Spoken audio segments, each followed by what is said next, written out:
আসসালামু আলা মান ইত্তাবাআল হুদা। আজি মই লাইভত আহিব বিচাৰিছোঁ এনআৰচি সংক্ৰান্তত কিছু আলোচনা কৰিবলৈ। আজি বহু আকাংক্ষিত বহু প্ৰত্যাশিত এনআৰচিৰ দ্বিতীয় তথা পূৰ্ণাংগ খচৰাখন প্ৰকাশ পালে আৰু পূৰ্ণাংগ খচৰাত 3,29,000 আবেদনকাৰীৰ ভিতৰত 3,29,00,000 আবেদনকাৰীৰ ভিতৰত প্ৰায় 2,89,00,000 লোকৰ নাম অন্তৰ্ভুক্ত হৈছে আৰু 40,07,717 জন আবেদনকাৰীৰ নাম এনআৰচিৰ পৰা বাদ পৰিছে। অসমবাসী বহু উৎকণ্ঠিত হৈ আছিল।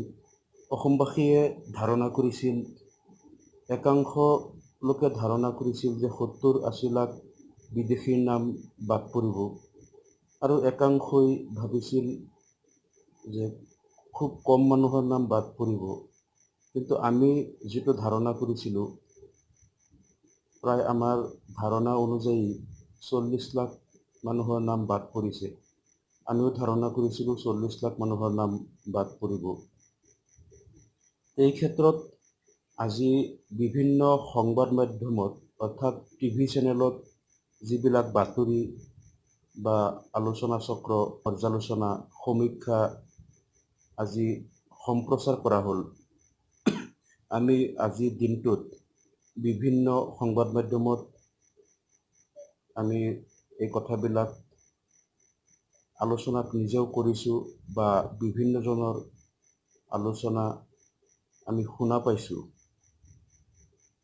গতিকে এতিয়ালৈকে আমাৰ যিখিনি ধাৰণা হ'ল যে এনআৰচিক অধিকাংশ লোকে আদৰণি জনোৱাৰ লগতে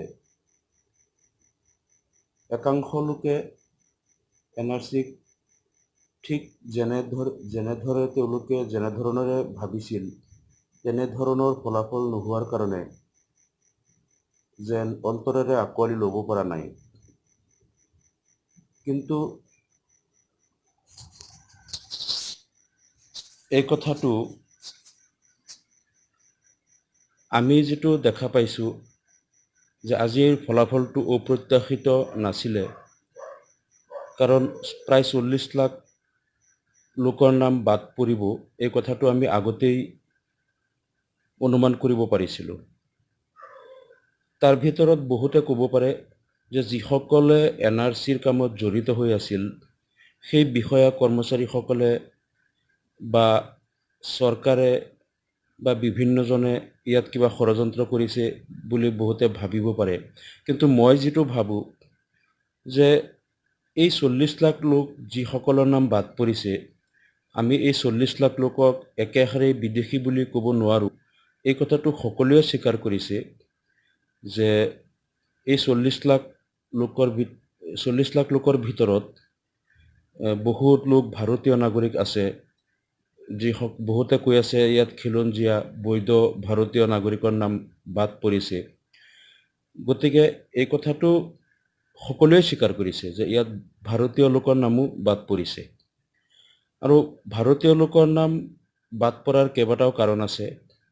আমি দেখা পাইছোঁ যে অধিকাংশ শিশুৰ নাম বাদ পৰিছে, মহিলাৰ নাম বাদ পৰিছে। পুৰুষতকৈ মহিলাৰ নাম বেছি বাদ পৰিছে, তাতকৈ শিশুৰ নাম বেছিকৈ বাদ পৰিছে। আৰু শিশুৰ নাম অধিক বাদ পৰাৰ কাৰণটো হ'ল যে শিশুসকল কেইবাটাও কাৰণত বাদ পৰিছে। প্ৰথম কথাটো হ'ল যে নাগৰিকত্ব আইন অনুসৰি 1950 চনৰ 26 জানুৱাৰীৰ পিছৰ পৰা 1987 চনলৈকে যিসকল শিশু ভাৰতত জন্ম হৈছে তেওঁলোক ভাৰতীয় নাগৰিক ভাৰতৰ সংবিধান অনুসৰি। আৰু 1987 চনৰ এমেণ্ডমেণ্ট মতে নাগৰিকত্ব আইনত যিটো সংশোধনী হৈছিলে, সেই সংশোধনী একমতে পিতৃ মাতৃৰ যিকোনো এজন ভাৰতীয় হ'ব লাগিব, তেনেহ'লে সেই শিশুজন ভাৰতীয় হ'ব। তাৰ আগলৈকে আইন আছিল 1987 চনৰ আগলৈকে আছিল পিতৃ মাতৃ ভাৰতীয় হোক বা বিদেশী হোক, যদি শিশুজনৰ জন্ম ভাৰতত হৈছে তেনেহ'লে সেই শিশুগৰাকী ভাৰতৰ নাগৰিক। কিন্তু 1987 চনৰ আইন মতে কেৱল শিশুগৰাকী ভাৰতত জন্ম হ'লেই নহ'ব, এই শিশুগৰাকীৰ পিতৃ বা মাতৃ যিকোনো এজন ভাৰতীয় হ'ব লাগিব। আকৌ 2003 চনৰ ডিচেম্বৰত সেই আইন সংশোধন হ'ল আৰু সেই সংশোধিত আইন অনুসৰি পিতৃ মাতৃ দুয়োগৰাকী ভাৰতীয় হ'ব লাগিব, তেনেহ'লে শিশুগৰাকী ভাৰতৰ নাগৰিক হ'ব। যদি পিতৃ বা মাতৃৰ এগৰাকী ভাৰতীয় নহয় তেনেহ'লে শিশুগৰাকী ভাৰতৰ নাগৰিক নহ'ব।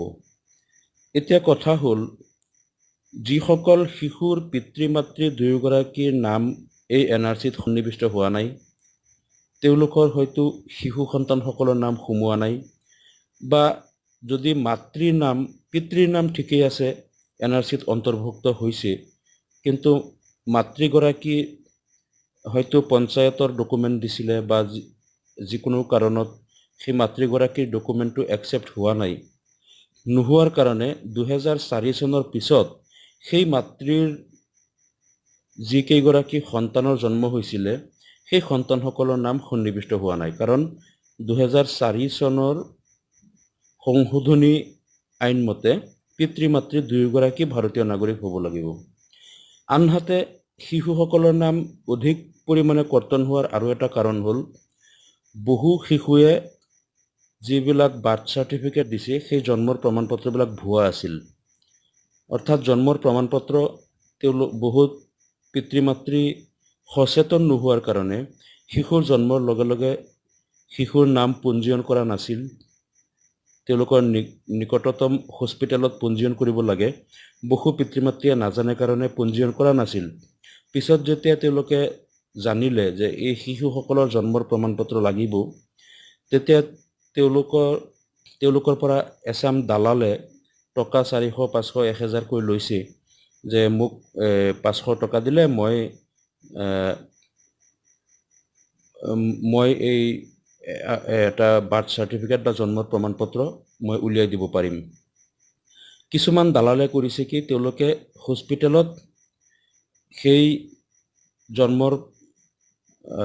যিগৰাকী শিশুৰ জন্মৰ প্ৰমাণ পত্ৰ তেওঁলোকে দিব, সেই জন্মৰ ৰেজিষ্ট্ৰেশ্যন কৰা নাই বা হস্পিটেলত এপ্লাই কৰা নাই, তেওঁলোকে নিজে ভুৱা এটা জন্মৰ প্ৰমাণ পত্ৰৰ ফাইল ৰেডি কৰি পেড বনাই নিজে ঘৰত বহি জন্মৰ প্ৰমাণ পত্ৰ কিছুমান ইছ্যু কৰি ভুৱা চিল চহী মাৰি দি দিছে। কিন্তু সেই শিশুৰ পিতৃ মাতৃয়ে নাজানে যে তেওঁৰ জন্মৰ প্ৰমাণ পত্ৰ ভুৱা। গতিকে সেই শিশুৰ পিতৃ মাতৃয়ে এই প্ৰমাণ পত্ৰ যেতিয়া NRCৰ কাৰণে দাখিল কৰিছে, তাৰপিছত যেতিয়া এইবিলাক পৰীক্ষণ কৰা হ'ল, দেখা গ'ল ভুৱা, সেই শিশুসকলৰ নাম NRCৰ পৰা বাদ পৰিছে। হয়তো জন্মৰ প্ৰমাণ পত্ৰ ভুৱাৰ কাৰণে শিশুৰ নাম বাদ পৰাটো কেইবা লাখ হ'ব পাৰে। আৰু এটা কথা হ'ল, যিসকল শিশুৱে ভুৱা প্ৰমাণ পত্ৰ উলিওৱা নাই, তেওঁলোকৰ পিতৃ মাতৃয়ে শিশুৰ বয়স 5, 6, 7, 8 বছৰ হোৱাৰ পিছত তেওঁলোকে জানিব পাৰিছে যে তেওঁলোকৰ জন্মৰ প্ৰমাণ পত্ৰ উলিয়াব লাগে। তেতিয়া তেওঁলোকৰ পিতৃ মাতৃয়ে কোৰ্টত এফিডেভিট কৰি উপায়ুক্তৰ পাৰ্মিশ্যন লৈ তেওঁলোকে প্ৰচেছ অনুযায়ী, আইন নিয়ম অনুযায়ী তেওঁলোকে প্ৰমাণ পত্ৰ উলিয়াইছে, কিন্তু NRC কৰ্তৃপক্ষই সেইবিলাক গ্ৰহণ কৰা নাই। যোৱা 1 মে তাৰিখে ৰাজ্যিক সমন্বয়ক প্ৰতীক হাজেলা ডাঙৰীয়াই যিটো চাৰ্কুলাৰ প্ৰত্যেক DC, CRCR আৰু LRCR সকলক দিছিলে, সেই চাৰ্কুলাৰত আছিলে যে দুৰ্বল ডকুমেণ্ট যিবিলাক সেইবিলাক গ্ৰহণ কৰিব নোৱাৰি, সেইবিলাক গ্ৰহণ কৰিব নালাগে। দুৰ্বল ডকুমেণ্টৰ ভিতৰত এটা ডকুমেণ্ট আছিল, জন্মৰ প্ৰমাণ পত্ৰ যদি শিশুৰ বয়স 1 বছৰ পাৰ হোৱাৰ পিছত কোনোবাই জন্মৰ প্ৰমাণ পত্ৰ উলিয়াইছে, সেইটো দুৰ্বল প্ৰমাণ পত্ৰ বুলি গণ্য কৰিব লাগিব আৰু সেইটো গ্ৰহণ কৰিব পৰা নাযাব। গতিকে যিসকল শিশুৰ জন্মৰ প্ৰমাণ পত্ৰ শিশুৰ বয়স 1 বছৰ পাৰ হোৱাৰ পিছত বা 4, 5, 6 বছৰ বয়স হোৱাৰ পিছত যিবিলাক জন্মৰ প্ৰমাণ পত্ৰ উলিয়াইছিল সেইবিলাক নাকচ কৰা হৈছে। আৰু একাংশ শিশুৰ জন্মৰ প্ৰমাণপত্ৰ নাছিল আৰু শিশুৰ বয়স কম, গতিকে তেওঁৰ ভোটাৰ আই কাৰ্ড নাই বা তেওঁ মেট্ৰিক পৰীক্ষাৰ চাৰ্টিফিকেট এডমিট নাই বা বেংক একাউণ্ট নাই, শিশুৰ বয়স কম থকাৰ কাৰণে ড্ৰাইভিং লাইচেন্স, পান কাৰ্ড বা অন্য কোনো ডকুমেণ্ট, ষ্ট্ৰং ডকুমেণ্ট নাই, নথকাৰ কাৰণে সেই শিশুবিলাকৰ লিংকেজ এষ্টাব্লিছ কৰিবলৈ তেওঁলোকে হয়তো ভেকচিন কাৰ্ড দিছিল, যে শিশুসকলক যিটো ভেকচিন দিয়ে মাহেকীয়া ৰুটিনত, সেই ভেকচিনৰ কাৰ্ড দিছিল। বহুত শিশুৱে তেওঁলোকৰ কাৰণে গাঁওবুঢ়াৰ চাৰ্টিফিকেট দিছিল বা কিছুমান প্ৰাইভেট স্কুলত নামভৰ্তি কৰিছে, প্ৰাইভেট স্কুলৰ ডকুমেণ্ট দিছিল, সেইবিলাক নাকচ কৰিছে। ভেকচিন কাৰ্ড নাকচ কৰিছে, গাঁওবুঢ়াৰ চাৰ্টিফিকেট নাকচ কৰিছে। ঠিক সেইদৰে প্ৰাইভেট স্কুলৰ ডকুমেণ্ট এইবিলাক নাকচ কৰিছে। গতিকে শিশুসকলৰ এইবিলাক উইক ডকুমেণ্ট বুলি নাকচ কৰাৰ পিছত ষ্ট্ৰং ডকুমেণ্ট তেওঁলোকে দিব পৰা নাই কাৰণে অধিকাংশ শিশুৰ নাম কৰ্তন হৈছে। তাৰপিছত মহিলাৰ নাম অধিক কৰ্তন হোৱাৰ কাৰণটো হ'ল, মহিলাসকলে সাধাৰণতে পিতৃগৃহত থাকিলে অধিকাংশ মহিলাৰ নাম ভোটাৰ তালিকাত অন্তৰ্ভুক্ত নহয়। বিয়াৰ পিছত স্বামী গৃহতেই তেওঁলোকৰ নাম ভোটাৰ তালিকাত অন্তৰ্ভুক্ত হয়। গতিকে স্বামী গৃহত যেতিয়া তেওঁলোক ভোটাৰ হয়, তেওঁলোকে যিটো ভোটাৰ আই কাৰ্ড পাইছে মহিলাসকলে, সেই ভোটাৰ আই কাৰ্ডত পিতৃৰ নাম নাই, তেওঁৰ স্বামীৰ নামটো লগত আছে। কিন্তু মহিলাসকলক যিহেতু লিংকেজ বিচাৰিছিল, তেওঁৰ পিতৃৰ লগত যিটো লিংকেজ, অৰ্থাৎ এনেকুৱা এটা ডকুমেণ্ট দিব লাগে যিটো ডকুমেণ্টত সেই মহিলাগৰাকীৰ লগত নিজৰ পিতৃৰ নামটো থাকে। যিসকল শিক্ষিত মহিলা মেট্ৰিক পাছ কৰিছে, তেওঁলোকৰ মেট্ৰিক বৰ্ডৰ চাৰ্টিফিকেট বা এডমিটত পিতৃৰ নাম লগত আছে, তেওঁলোকে সেইটো জমা দিব পাৰিছে। বা শিক্ষিত মহিলাসকলৰ বেংক একাউণ্ট থাকে বা বহুতৰ ড্ৰাইভিং লাইচেন্স বা পান কাৰ্ড এইবিলাক থাকে, তেওঁলোকে দিব পাৰিছে। কিন্তু যিসকল অশিক্ষিত মহিলা মেট্ৰিক পৰীক্ষাও দিয়া নাই আৰু তেওঁলোকৰ বেংক একাউণ্ট নাই, ড্ৰাইভিং লাইচেন্স, পান কাৰ্ড বা এনেধৰণৰ ষ্ট্ৰং ডকুমেণ্ট নাই, সেই মহিলাসকলে তেওঁলোকৰ ষ্ট্ৰং ডকুমেণ্টৰ ভিতৰত আছে ভোটাৰ আই কাৰ্ড। কিন্তু ভোটাৰ আই কাৰ্ডত যিহেতু পিতৃৰ নাম নাই, তেওঁলোকৰ স্বামীৰ নামটো আছে, কিন্তু তেওঁলোকে এনেকুৱা ডকুমেণ্ট দিব লাগিব যিটো ডকুমেণ্টত তেওঁৰ পিতৃৰ নামটো লগত থাকে। সেই মহিলাসকলে পিতৃৰ নাম সন্নিৱিষ্ট কোনো তথ্য তেওঁলোকে বিচাৰি নোপোৱাত নিজৰ পিতৃগৃহৰ গাঁও পঞ্চায়ত সচিবৰ পৰা তেওঁলোকে এটা ডকুমেণ্ট তেওঁলোকে লৈছিল আৰু সেই পঞ্চায়ত সচিবজনে ডকুমেণ্ট দিছিল যে অমুকৰ ছোৱালী বা অমুকৰ জীয়েক অমুক গাঁৱৰ অমুকৰ ল'ৰালৈ বিয়া হৈছে, এই কথাটো মই জানো, আৰু এই মহিলাগৰাকীৰ পিতৃৰ নাম অমুক চনৰ ভোটাৰ তালিকাত 1965 বা 71 চনৰ বা 51 চনৰ NRCৰ অমুক নম্বৰ ক্ৰমিক নম্বৰত আছে, আৰু এই মানুহজনৰ ছোৱালী অমুক গাঁৱৰ অমুক ল'ৰালৈ বিয়া দিয়া হৈছে। এই পঞ্চায়ত সচিবে দিয়া প্ৰমাণপত্ৰ আকৌ চাৰ্কুল অফিচাৰ নহ'লে BDO কাউণ্টাৰ চাউন কৰিছিল। সেই কাউণ্টাৰ চাইন কৰা এই ডকুমেণ্টবিলাক জমা দিলে হ'ব বুলি তেতিয়া NRC কৰ্তৃপক্ষই জনোৱাৰ কাৰণে সেই মহিলাসকলে এই নথি, পিতৃৰ লগত সংযোগ স্থাপন কৰা নথিবিলাক দিছিল। কিন্তু যেতিয়া গুৱাহাটী হাইকোৰ্টে এইবিলাক গ্ৰহণযোগ্য নহ'ব বুলি ৰায়দান কৰিলে, তাৰপিছত উচ্চতম ন্যায়ালয়ত গোচৰ কৰা হ'ল, উচ্চতম ন্যায়ালয়ে এইবিলাক গ্ৰহণ কৰিব পৰা যায় বুলি ৰায় দিলে। তাৰপিছতো দেখা গ'ল বহুত LRCRত ইয়াৰ লগত ছাপৰ্টিং ডকুমেণ্ট বিচৰা হৈছিল। কিছুমানে ছাপৰ্টিং ডকুমেণ্ট দিব পাৰিছে বা কিছুমানৰ যদি নাই, দিব পৰা নাই। তাৰপিছত একাংশ পঞ্চায়ত সচিবৰ প্ৰমাণপত্ৰ গ্ৰহণ কৰা হৈছে আৰু একাংশ গ্ৰহণ কৰা হোৱা নাই। সেইকাৰণেই শিশু আৰু মহিলা অধিক পৰিমাণে তেওঁলোকৰ নাম এই NRCৰ খচৰাৰ পৰা বাদ পৰিছে। এতিয়া কথা হ'ল যে NRCৰ পৰা শিশু আৰু মহিলাসকলৰ নাম অধিকাংশ যদিও বাদ পৰিছে, আমি এটা কথাৰ কাৰণে সুখী যে আজি NRCৰ খচৰা প্ৰকাশৰ দিনটোত অসমৰ ক'তো কোনো অপ্ৰীতিকৰ পৰিস্থিতিৰ সৃষ্টি হোৱা নাই। সমগ্ৰ অসমবাসীয়ে NRCৰ পূৰ্ণাংগ খচৰাখন খুব সুন্দৰভাৱে শান্তিপূৰ্ণ পৰিৱেশৰ মাজেৰে আঁকোৱালি লৈছে। আমি অসমবাসীক ধন্যবাদ জনাইছোঁ আৰু আমি আশা কৰিছোঁ অনাগত দিনতো NRC বিষয়ক লৈ অসমত ক'তো কোনো অশান্তি বা এনেধৰণৰ উত্তেজনা পৰিৱেশ সৃষ্টি নহ'ব আমি আশাবাদী। আৰু লগতে আমি এই কথাও ক'ব বিচাৰিছোঁ যে যিসকল লোকে NRCৰ কাৰণে আবেদন কৰিছিল তেওঁলোক ভাৰতীয় নাগৰিক, তেওঁলোকৰ পৰ্যাপ্ত নথি-পত্ৰ আছে, কিন্তু কিবা কাৰণত তেওঁলোকৰ নাম অন্তৰ্ভুক্ত হোৱা নাই। আমি আশাবাদী যে তেওঁলোকে যেতিয়া দাবী আপত্তিৰ পৰ্যায় যিটো আহিব, সেই সময়ত তেওঁলোকে দাবী প্ৰপত্ৰ ছাবমিট কৰি তেওঁলোকৰ নাম অন্তৰ্ভুক্ত কৰিব পাৰিব। আৰু এই ক্ষেত্ৰত আমি আৰু এটা কথা ক'ব বিচাৰিছোঁ যে এই দাবী আৰু আপত্তিৰ পৰ্যায়ত যাতে যিসকল বৈধ ভাৰতীয় নাগৰিকৰ নাম কৰ্তন হৈছে তেওঁলোকে যাতে শুদ্ধভাৱে তেওঁলোকৰ প্ৰপত্ৰ পূৰণ কৰি শুদ্ধ নথি লগত গাঁঠি দি তেওঁলোকৰ নাম অন্তৰ্ভুক্ত কৰিব পাৰে, তাৰ কাৰণে আমাৰ দলৰ তথা জমিয়তৰ ফালৰ পৰাও অসমৰ সকলো NSK কেন্দ্ৰত একাংশ ভলণ্টিয়াৰ নিয়োগ কৰিছোঁ আমি, তেওঁলোকক প্ৰশিক্ষণ দি আছোঁ। প্ৰশিক্ষণৰ অন্তত সেই ভলণ্টিয়াৰসকলে যাতে আমাৰ দৰিদ্ৰ বা গৰীব লোকসকলক সহায় কৰিব, যিসকল অশিক্ষিত লোক তেওঁলোকক এইবিলাক প্ৰপত্ৰ পূৰণ আৰু ডকুমেণ্টেশ্যনত সহায় কৰিব। আৰু সেইকাৰণে আমি সকলোকে অনুৰোধ জনাওঁ যে যাতে কোনো উত্তেজিত হোৱাৰ প্ৰয়োজন নাই আৰু আমি শান্তিপূৰ্ণ উপায়েৰে NRCৰ চূড়ান্ত তালিকা প্ৰকাশ হোৱালৈকে আমি সহযোগিতা কৰিব লাগিব। আৰু আমি সকলোৱে চূড়ান্ত তালিকা প্ৰকাশৰ পিছত যিসকল লোক NRCৰ পৰা বাদ পৰিব, যিসকল প্ৰকৃত বিদেশী তেওঁলোকক অসমৰ পৰা আমি বিতাড়িত কৰাটো বিচাৰিছোঁ। আৰু যিসকল ভাৰতীয় নাগৰিক হয়তো কিবা কাৰণত চূড়ান্ত তালিকাৰ পৰা বাদ পৰি যায়, তেওঁলোকে আকৌ ফৰেইনাৰ্ছ ট্ৰাইব্যুনেলত আবেদন কৰি তেওঁলোকৰ নাগৰিকত্ব প্ৰমাণ কৰাৰ সুবিধা পাব বা তাৰপিছত হাইকোৰ্ট সুপ্ৰিম কোৰ্টলৈকে যাব পাৰিব।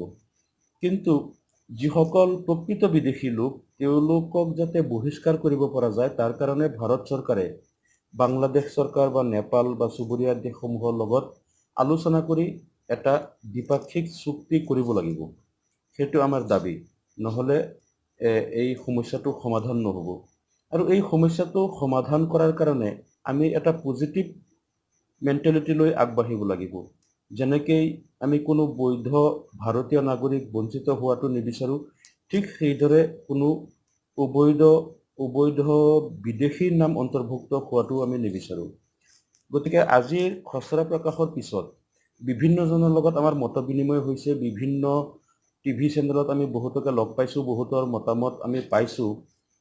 একাংশ লোকৰ যিটো মানসিকতা দেখা পালোঁ, আমি অলপ হতাশ হৈছোঁ। যিসকল অসম আন্দোলনৰ লগত জড়িত থকা একাংশ উকিলো আমি পাইছোঁ, ৰাজনৈতিক নেতা পাইছোঁ বা সংগঠনৰ নেতা পাইছোঁ, তেওঁলোকে এনেধৰণৰ কিছুমান কথা প্ৰকাশ কৰিছে যে 40 লাখ মানুহৰ নাম বাদ পৰিছে, তাৰ ভিতৰত হয়তো বহুত ভাৰতীয় লোকৰ নাম আছে। সেই ভাৰতীয় লোকৰ নাম অন্তৰ্ভুক্ত হোৱাৰ পিছত দেখোন বহুত কম পৰিমাণে বিদেশী ওলাব। তেনেহ'লে আমি কিয় ইমান দিন আন্দোলন কৰিলোঁ, ইমান লোক শ্বহীদ হ'ল, ইমান ত্যাগ স্বীকাৰ কৰা হ'ল, কি লাভ হ'ল? তাৰমানে সেই লোকসকলৰ এটা এনেকুৱা মানসিকতা দেখা পালোঁ যেন অলপ বেছি পৰিমাণে মানুহ বাদ পৰিলেহে যেন আমি NRCখন গ্ৰহণ কৰিম বা এইখন বৈধ, আৰু কম পৰিমাণে মানুহ বিদেশী চিনাক্ত হ'লে যেন এইখন বৈধ নহ'ব বা আমি গ্ৰহণ কৰাত অসুবিধা হ'ব। এই মানসিকতাটো আমাৰ ভাল লগা নাই। এইকাৰণেই, কাৰণ হ'ব পাৰে যে অসম আন্দোলনৰ সময়ত যিবিলাক পক্ষই তেওঁলোকক উচতনি দিছিল যে লাখ লাখ 50 লাখ 70 লাখ বিদেশী অসমত ভৰি আছে, হয়তো ইনফৰমেশ্যনবিলাক ভুল আছিল, ভুল ইনফৰমেশ্যন দি তেওঁলোকক আৱেগিক কৰিছিল। আৰু সেই আৱেগত তেওঁলোকে আন্দোলনটো কৰোঁতে তেওঁলোকে যিমান বেছি বিদেশী ভৰি আছে বুলি তেওঁলোকক জনোৱা হৈছিল, সেই কথাবিলাক হয়তো ভুল তথ্য আছিল, ভুল তথ্যৰে হয়তো ব্লেকমেইলিং কৰিছিল কিছুমান চক্ৰই। গতিকে আমাৰ কথা হ'ল, বাস্তৱতাক আমি স্বীকাৰ কৰিব লাগিব। প্ৰকৃতাৰ্থত যিমান বিদেশী ওলায় সেইটো আমি গ্ৰহণ কৰিব লাগিব।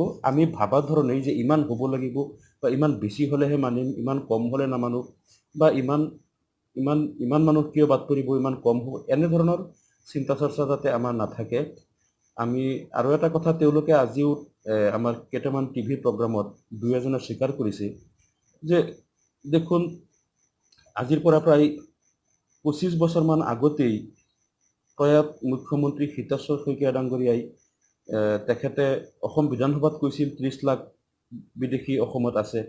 25 বছৰ আগতেই যদি 30 লাখ কৈছিল, আজি 60 লাখ হ'ব লাগে।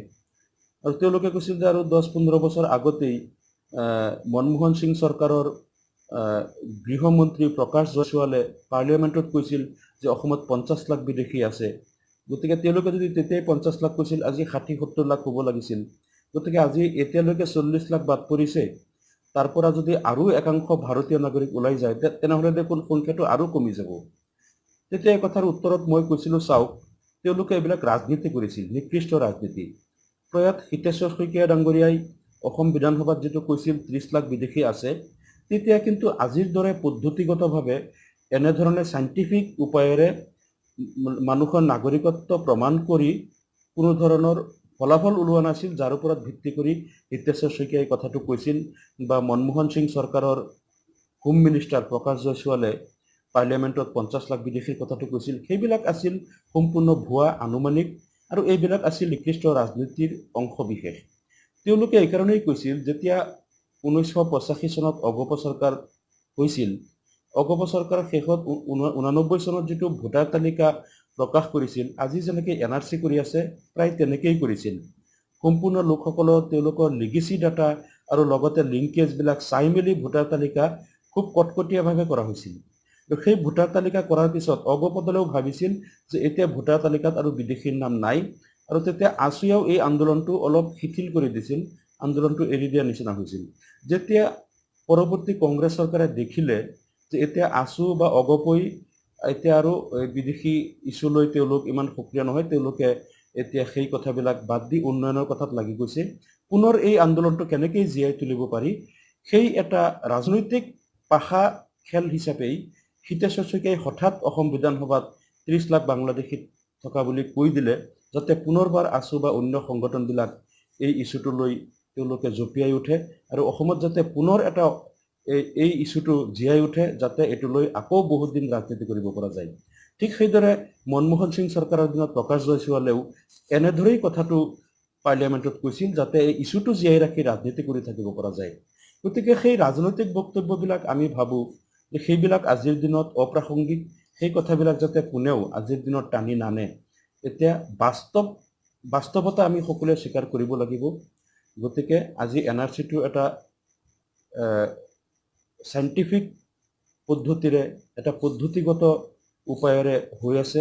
গতিকে চাইণ্টিফিকভাৱে, পদ্ধতিগতভাৱে NRC যিটো হয়, তাৰ পিছত যিটো ফলাফল হয়, আমি যাতে সকলোৱে সেই ফলাফল মানি লোৱাৰ কাৰণে সাজু হৈ থাকোঁ, আৰু যাতে কোনো মানুহৰ প্ৰতি অন্যায় বা ইনজাষ্টিছ কৰা নহয়, আৰু যাতে কোনো অবৈধ বিদেশীক যাতে NRCত অন্তৰ্ভুক্ত কৰাৰ কোনো সুবিধা দিয়া নহয়, বা কোনো পধ্যেই যাতে তেওঁলোকে NRCত অন্তৰ্ভুক্ত হ'ব নোৱাৰে, এই কথাবিলাকত আমি মন কাণ দিয়া উচিত। কোন সময়ত বিধানসভাত কোনে কি কৈছিল, লোকসভাত কোনে কি কৈছিল, সেইবিলাক ৰাজনৈতিক বক্তব্য, সেই ইছ্যুবিলাক আজিৰ দিনত আমি ভাবোঁ পাহৰি যোৱাটো উচিত। পাহৰি গৈ শান্তিপূৰ্ণ উপায়েৰে NRCৰ বাকী কামবিলাক সকলোৱে কৰিবলৈ আমি আগুৱাই আহোঁ, আৰু বাকী দিনকেইটা আমি NRCৰ ক্লেইম, অবজেকশ্যন আৰু কাৰেকশ্যন এই প্ৰচেছবিলাকৰ লগতে NRC এটা সুন্দৰ, সৰ্বাংগ সুন্দৰ, শুদ্ধ NRC যাতে আমি অসমবাসীয়ে পাব পাৰোঁ, আৰু বিদেশী সমস্যাটো যাতে চিৰতৰে সমাধান হয়। আমি অসমবাসী 40-50 বছৰ এই ইছ্যুটোৰ পিছত লাগি থাকিলোঁ, অসমৰ পশ্চাৎপদতা, উন্নয়নৰ কথাবিলাক চিন্তা কৰিবলৈ সময় নাপালোঁ। তাৰ পিছত যাতে আমি অসমৰ সকলো জাতি জনগোষ্ঠীৰ লোকে আমি সমিলমিলেৰে অসমখনক উন্নতিৰ পথত আগুৱাই লৈ যোৱাৰ কাৰণে যাতে আমি চিন্তা কৰিব পাৰোঁ, সেই পৰিৱেশ ৰচনা হওক। সেই পৰিৱেশ ৰচনা কৰাৰ কাৰণেই এটা সৰ্বাংগ সুন্দৰ, শুদ্ধ NRCৰ কাৰণে আমি সকলোৱে সৰ্বাত্মকভাৱে সহযোগিতা আগবঢ়াওঁ। তাৰ কাৰণে সকলোকে অনুৰোধ জনাই মই আজি মোৰ বক্তব্য সামৰিছোঁ।